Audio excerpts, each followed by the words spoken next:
The following program has been produced in collaboration with Hō'ike Community Media.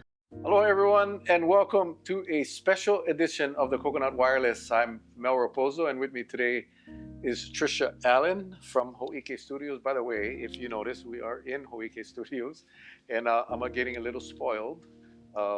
This is a much better venue than my bedroom, but we're here today to talk about a very special program that's being made available to all of us here on Kauai, and it's called the Into Light program. And Trisha, you want to just share a little bit about, by the way, what's your title here? I'm a producer, but I'm also the community outreach specialist at Hō'ike. Very hard work, and Hō'ike is an awesome partner for our community, and we really appreciate all that they do for our community. But Into Light program came to us. We had it on the council floor for a briefing, and it's an amazing program. In fact, you know what? Let's check out the video, very short video, so you can see what Into Light is all about.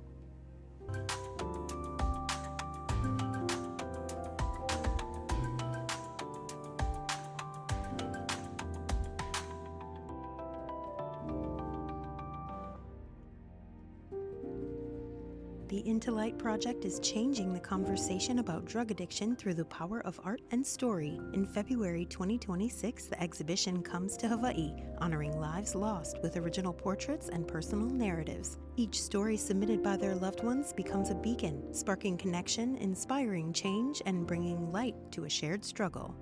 Teresa Clower, you are the founder of the Into Light project. For those people who have never heard about the project before, can you just kind of go over what it is that you folks do and how you started this? Yeah, sure. Well, thank you for having me, Tricia.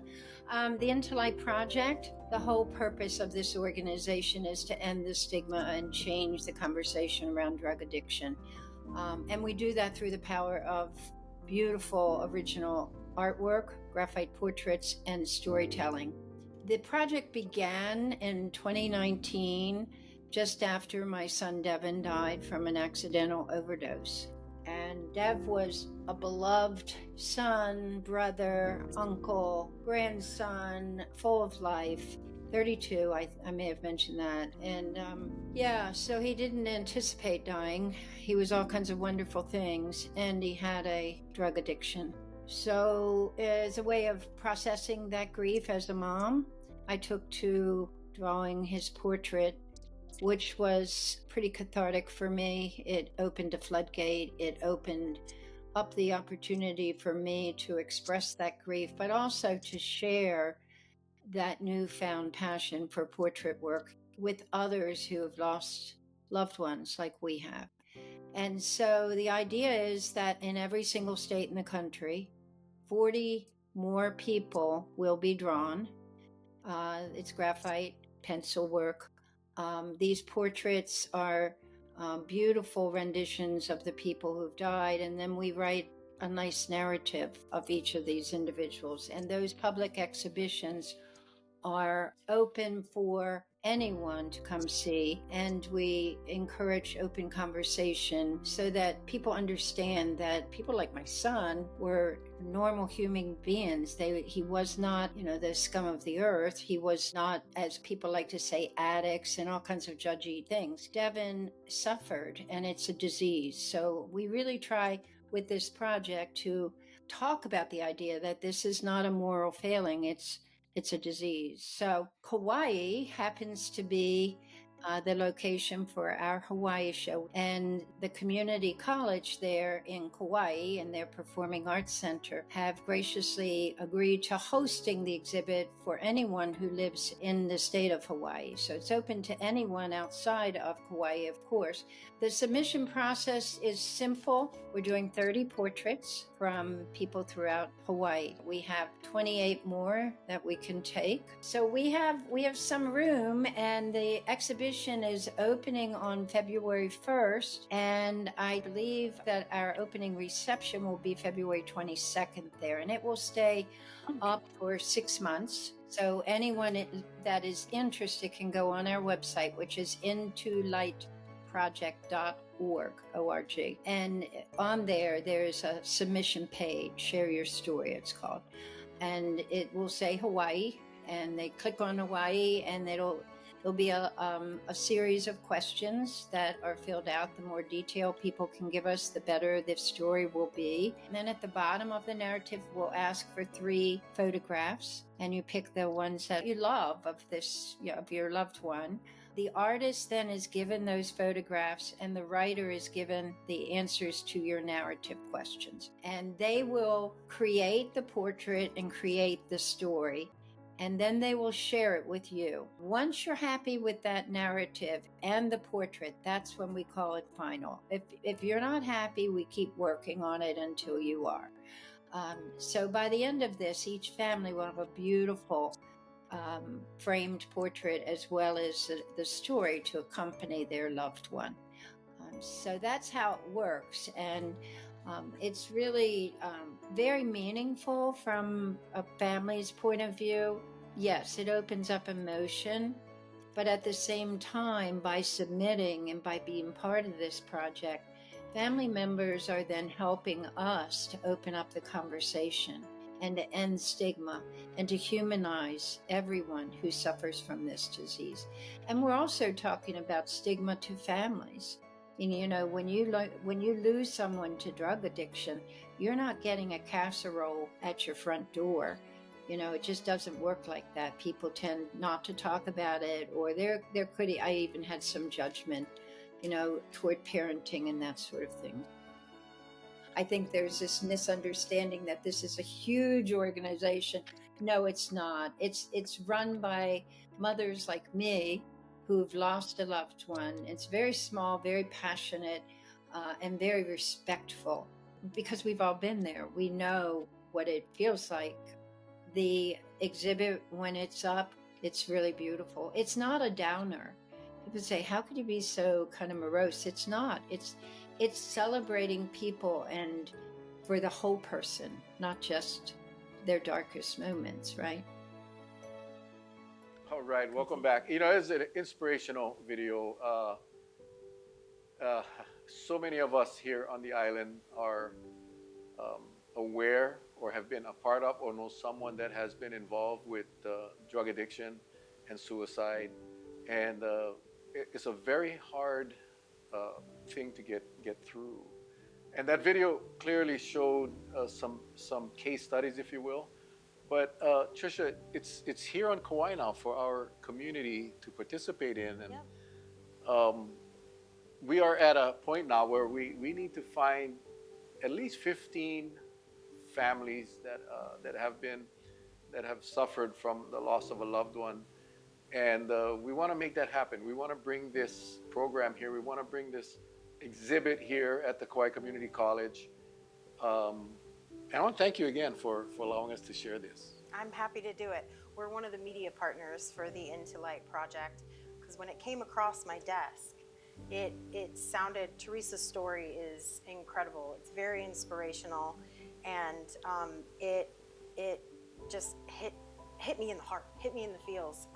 So the fact that they're coming to Hawaii and having this statewide exhibit right here on Kauai at the KCC Performing Arts Center in February is pretty incredible, because a lot of statewide events and exhibits don't happen on our island. So that alone is special.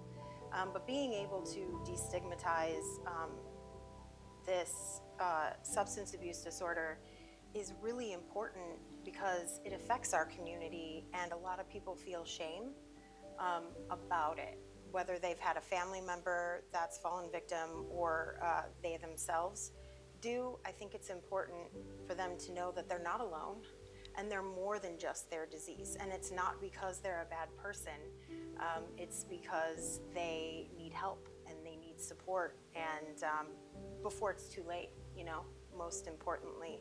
So this project, like Teresa said, is to honor those who have died as a result of substance abuse disorder. And we actually had one of the participants come in to the studio. Her name is Akanahe, and she submitted Johnny Papagayo, his story. That's an interview you can see on our YouTube channel if you haven't seen it. But it's it's really, I mean, there's no words. Having her in the studio that day, it just made me want to help get the word out more. So thank you for allowing us to do that, because I know a lot of people watch Coconut Wireless. So it's an honor to be here first. Well, you mentioned stigma, and there was a time, and I'm almost embarrassed to even say this, but there was a time where I didn't agree that addiction was a disease. I just didn't. It was in my young days. And as I've gotten to become older, I have, there is no doubt in my mind that it is a disease, and it is one that many people suffer from. And the stigma associated with addiction um, is real. And how do we get over the stigma? How do we make it? I remember there was a campaign in the NFL and many of the professional sports organizations talking about it's okay not to be okay.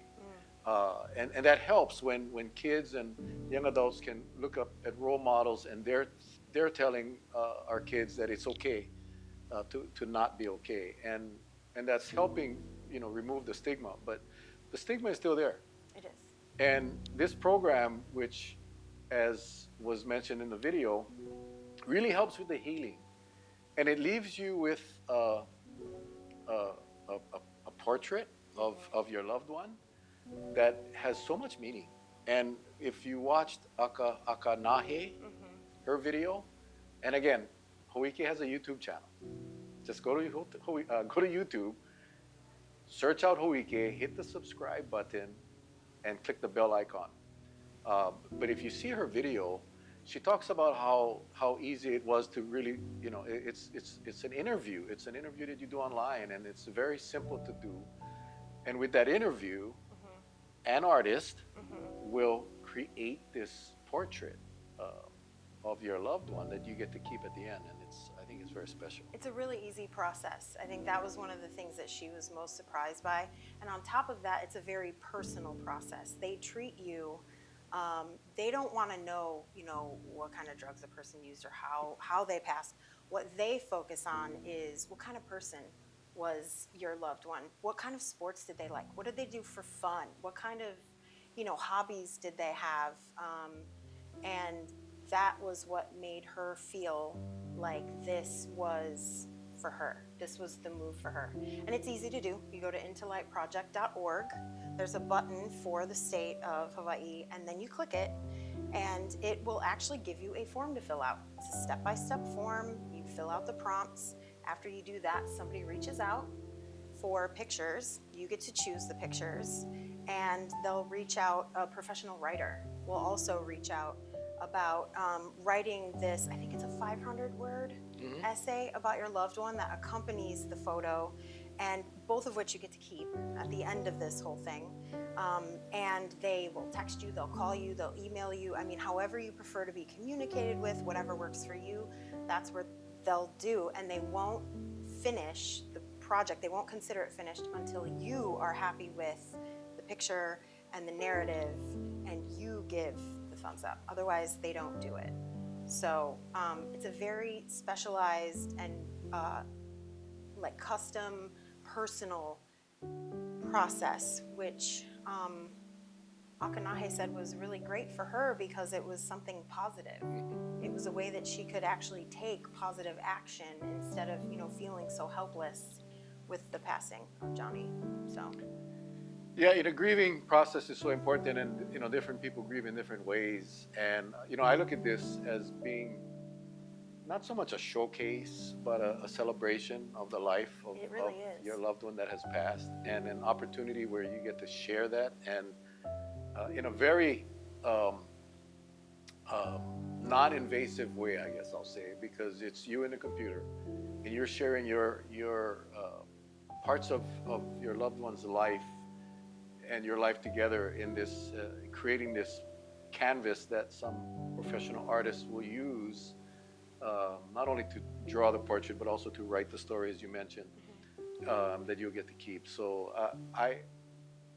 again, we need 15 participants, and then the display will be brought here, and it'll be up at the Kauai Community Center for all to to see. Mm-hmm. And if you heard Teresa's story, it helped her tremendously. Yeah. And it kind of started by accident, Yep. and then it became a program now that's going across the country.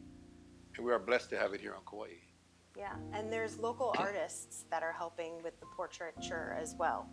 Carol Meckling is one of the local artists who's assisting in drawing the pictures, so you won't necessarily get somebody who you know isn't in your community. So that's always nice too, to have somebody in the community doing something for the community. You know, helping heal, helping. Really just kind of get the word out and destigmatize everything. We can't stop this sort of epidemic, I know people call it that. We can't stop it until we talk about it. Right. And this is part of that step, is talking Absolutely. about it. And again, you know, the stigma is real, and some people really feel they cannot talk to anyone about it because of the embarrassment or the shame, as you said. Yeah. And we need to get rid of that. You know, we were talking about the food bank the other day, and that people are so embarrassed to go get food, and yet we know that like our drug epidemic, hunger is real, even here in our beautiful Kauai, and no one should be ashamed of reaching out for assistance if they need it, because there's so many of us now that are struggling, and this provides a pathway for families that are struggling with this grieving process, the loss of a loved one, gives them a pathway where they can help them to heal. Right. And And it's heal with powerful. others too, not just alone, to help them not feel so isolated. There are other people in that same similar situation that you can relate to and talk to about it, and that is healing as well, you know? So we know that there are many people right here on Kauai, and in fact across the state, that are thinking right now, watching this and saying, "Oh, I wonder if I should. I wonder if I should." And I'm suggesting that you do. I'm suggesting that you visit intolight.org. Intolightproject.org. I'm sorry, Yeah. Intolight, INTOLIGHT project.org, Yep. and fill it out. As Tricia said, at the end of the day, nothing goes out, nothing gets done until you say it's okay. But I will, and I have been blessed that although while I know people that have lost their lives to addiction, and have helped in some small way with their loved ones in the grieving process. I know enough that it's not easy, and this provides you an opportunity, and I will go as far as say that this will help. It will help the healing process. The fact that you'll be able to share that story and help others as well. And I think that's the other part of this, is that, you know, you're helping yourself with the process, the grieving process, but it will also help others that are going through that as well. Yeah. And that also helps to heal when you can help somebody else, even though you're going through something. That empowers you, that gives you a little more clarity, and it helps you get over the hump. I don't know. Yeah, It starts to help put the pieces back together. Absolutely. You know, as people will go through the Kauai Community Center display or the exhibit, and they'll get to read these stories of these very special people that are no longer with us, it will help them heal. It just will. They'll realize that they are not alone. And this is such an amazing project that I had no idea existed until you all brought it to our attention. Thank you for that. Yeah, of course. But that's kind of what Hō'ike does. You guys are here for the community. Yeah, we're community media. So that's exactly what we're here for, as a matter of fact. I love the changes of Hō'ike. I love the direction that your team is moving towards. We're creating this complete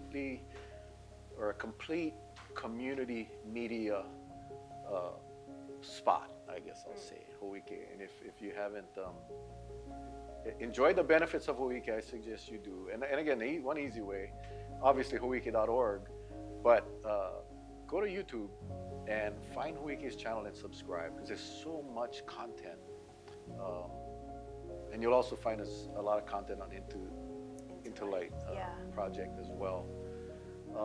there was one more thing I just wanted to cover real quick is how can people get more information on this program? They can go to intolightproject.org. It explains everything. It shows examples of past exhibits so you can get an idea of what you can expect. This exhibit's going to be 6 months long. So it starts in February and it lasts for 6 months, but it's not going to happen if we don't get enough entries. 15 is the minimum, but there is up to 30 spaces.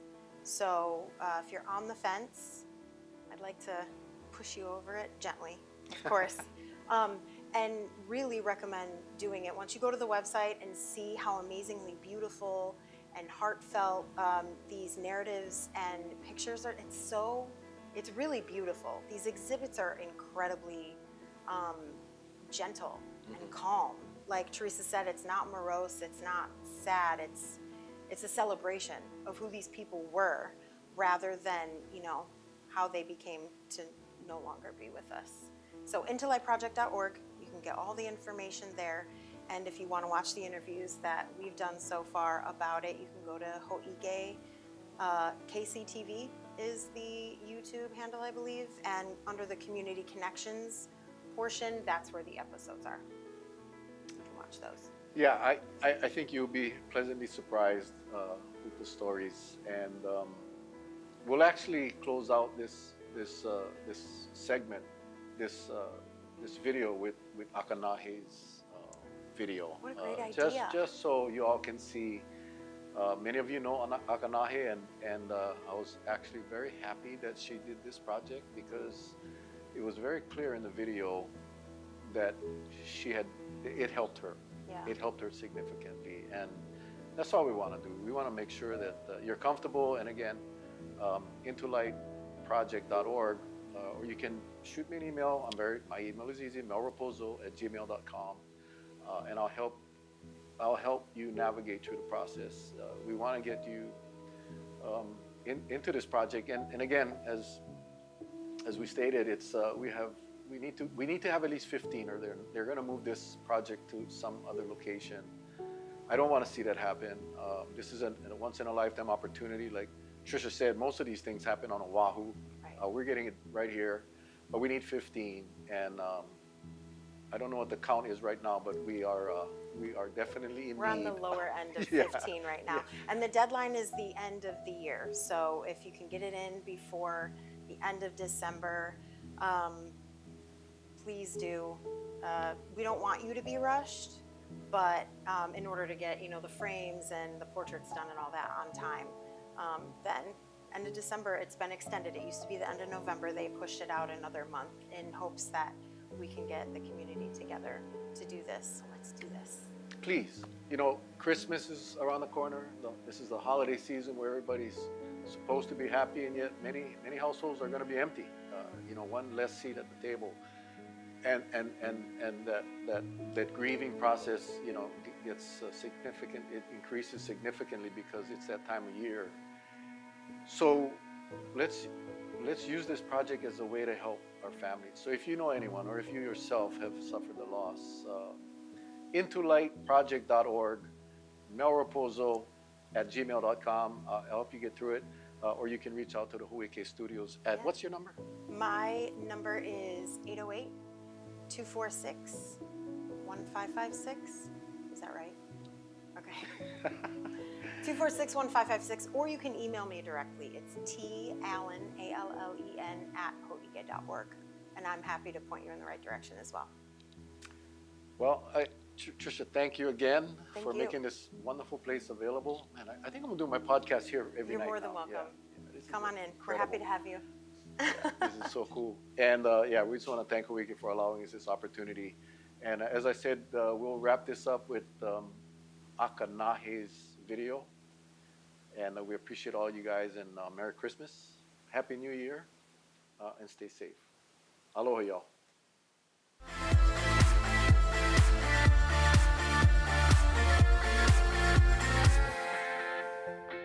The Into Light project is changing the conversation about drug addiction through the power of art and story. The exhibition is set to open in February 2026 at the Kauai Community College Performing Arts Center and will honor lives lost due to substance abuse disorder with original portraits and personal narratives. In order to make this exhibit a possibility, the Into Light project is currently looking for submissions from Hawaii residents across all the islands. From now until the end of December, anyone from any island can submit their loved one's story by visiting intolightproject.org. Each submission is honored with a professionally drawn portrait and written narrative to spark change regarding the stigma surrounding those who suffer from substance abuse disorder. The project still has plenty of spots open, and all submissions are accepted on a first-come, first-served basis.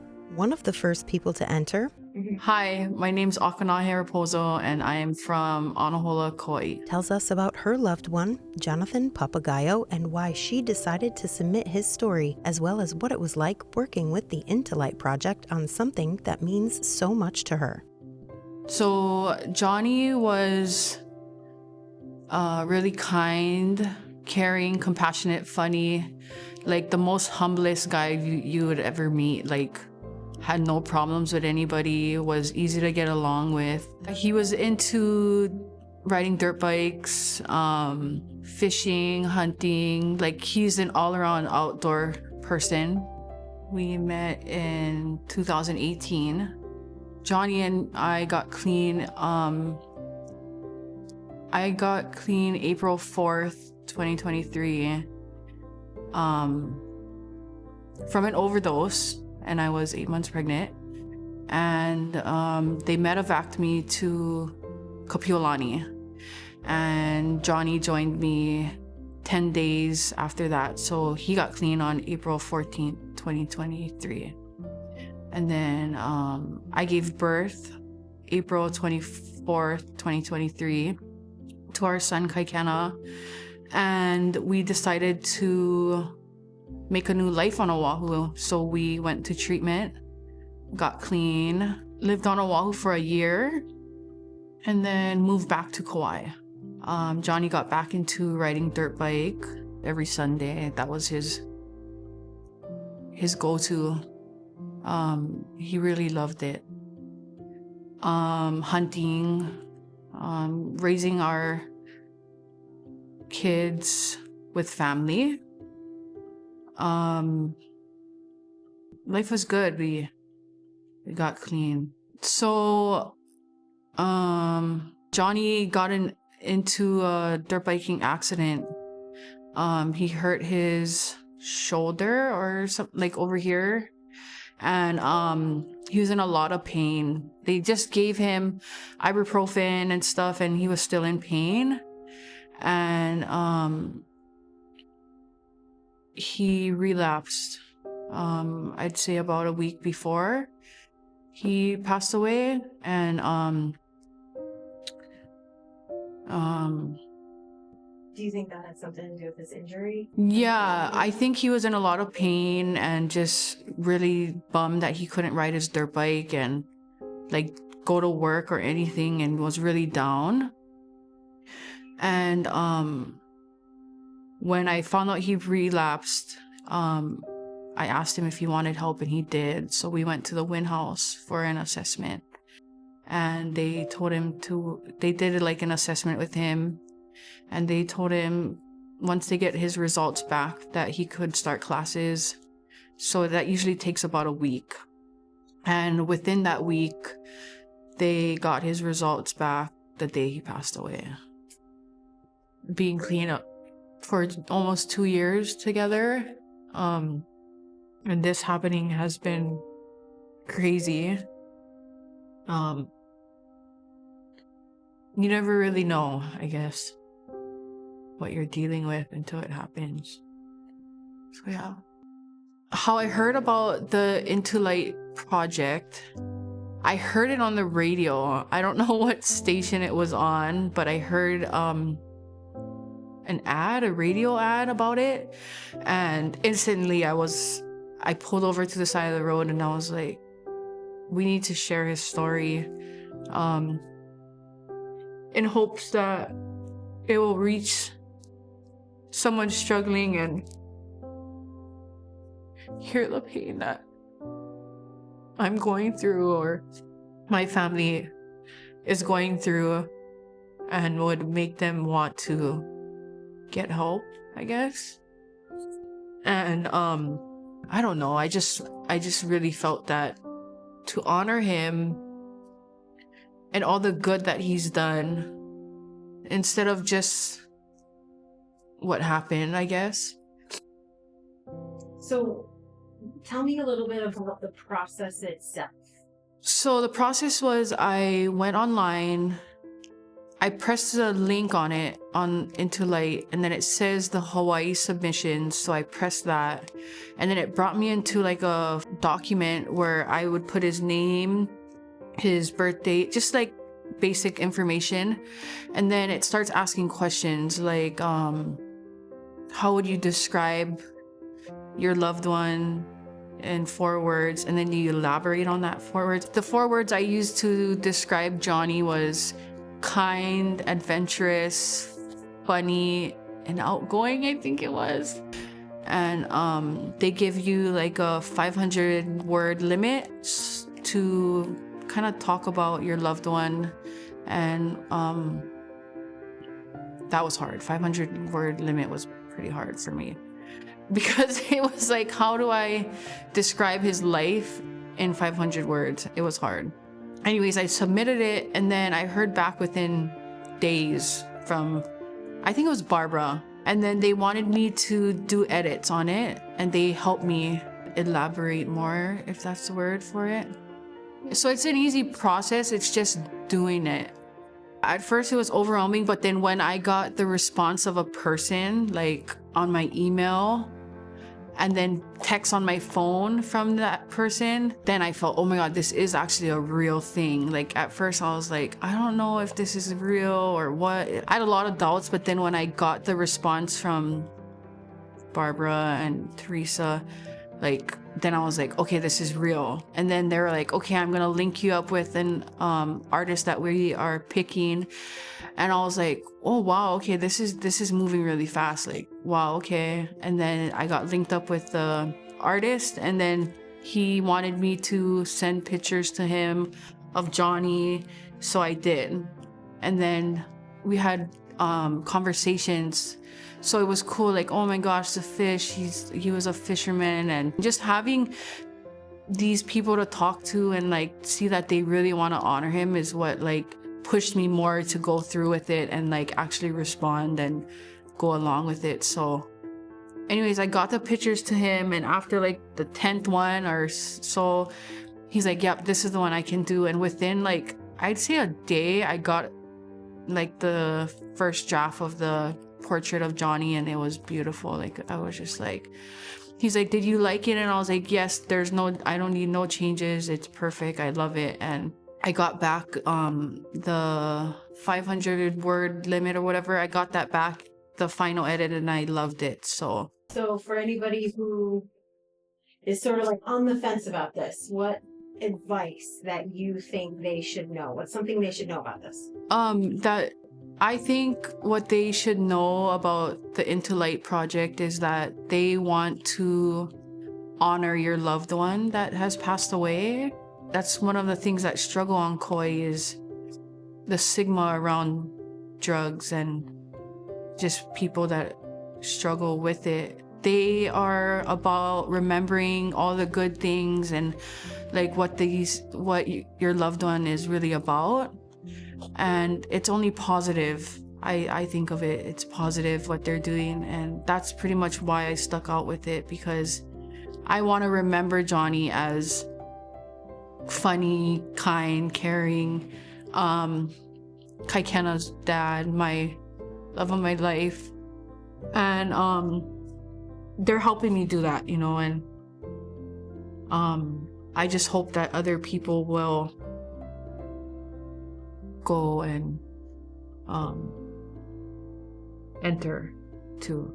Yeah, I really do think this is helping me heal. Just being able to talk about it and be in action and do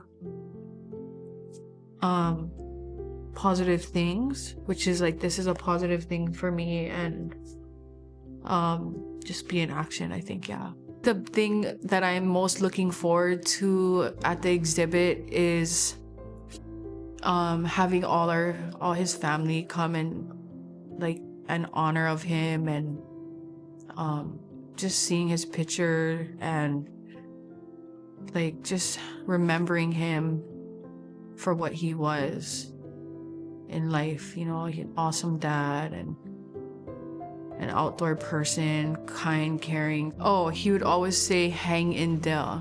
I have it on the back of the shirt. So this is his memorial shirt that we made him. So pin him like pain, and then his signature. Because when he rode dirt bikes, it was like all gas, no brakes. Like, and that's how he got hurt, because he was like, he was just great on a dirt bike. Like, I guess one big memory that I will forever have ingrained was when my son was born, and how proud he was. He was 10 days clean, and I was about 20 days clean, and it was just a beautiful thing. He was so proud to be a dad. And every time I see it, like when he was with our son, like he was just so proud, you know, and that's what kind of, I want my son to remember his dad as that, you know, everything positive. So I think that's another thing why I put him in this Into Light project, because it's positive. Like, they don't ask like exactly what happened or anything. They just want to know, like, okay, what was he about? Like, what did you love about him? What made him him? Like, nobody really, anybody else asked that, like, ever. So just for that was cool. You know, that's what really made me stick on, like, okay, well, let's go forward with this. I wish I had my thing that I wrote. Then I would have just read that. Yeah. Do you have? I wonder if I have it on my phone. Okay, yeah, I do have it. Oh, good. Do you mind reading it? Yeah. Okay, so Johnny J. Payne Papagayo. Loving, caring, genuine, humble, respectful. Johnny was born and raised in the beautiful, close-knit community of Kapa'akoi to Philip Sr. and Benita Papagayo.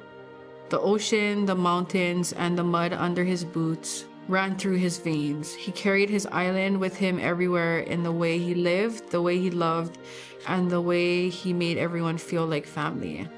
A loving and caring, respectful man, Johnny's presence and love were deeply felt. Johnny's struggle with substance use disorder was real, and though he worked hard to overcome it, he relapsed just 1 week before he passed. There was little warning. The pain of losing him was deep, as was the love he left behind. Johnny was adventurous, caring, hardworking, and deeply rooted in family. He was humble and carried himself with strength, dignity, and a quiet fire in his eyes. He wasn't perfect, but he was real, and real is rare.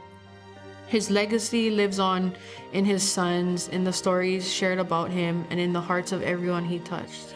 Today we trust that you are resting in green pastures, near still waters, at the top of mountain ridges, in every trail your tires touch, every fish you pulled from the sea, renewed and whole at peace, and watching over us. Until we meet again, ride free, hunt strong, and fish in the craziest waters. We love you forever. The Into Light exhibit will be held on the island of Kauai, but submissions for the Into Light project are accepted from all the islands. Entries will be taken on a first-come, first-served basis from now until the end of December. Complete details and registration information about the Into Light project can be found at intolightproject.org.